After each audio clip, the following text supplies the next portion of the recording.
సమాజంలో చూస్తుంటే చాలా మంది ఆర్థిక నేరాలు చేస్తున్నారు. అవును సార్. వీళ్ళందరూ కూడా ఎక్కడో చదువుకున్న వాళ్ళే, ఏదో స్కూల్లో చదువుకున్న వాళ్ళే, ఏదో కాలేజీలో చదువుకున్న వాళ్ళే.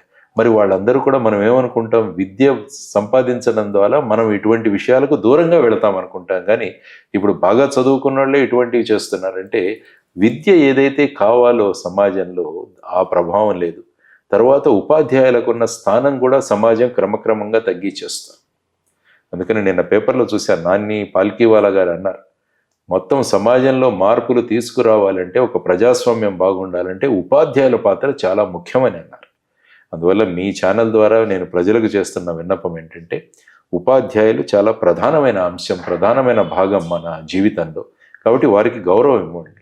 చాలా స్కూల్స్లో ఏం చేస్తున్నారంటే, మాస్టర్ ఏదో ఒక చిన్న మాట అన్నారు, టీచర్ ఏదైనా మాట అన్నారు, వెంటనే వాళ్ళ తల్లిదండ్రులు వెళ్ళి అక్కడ మాస్టర్ని తిట్టడం, ఇలాంటివన్నీ జరుగుతున్నాయి. కాబట్టి వాళ్ళకు కూడా ఇంట్రెస్ట్ పోతుంది.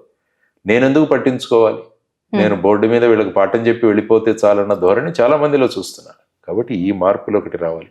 కానీ ఇవన్నీ చెప్పిన అంశాలు ఏవైతే ఉన్నాయో వీటన్నిటినీ కూడా మేము చిన్నతనంలో వీటన్నిటినీ కూడా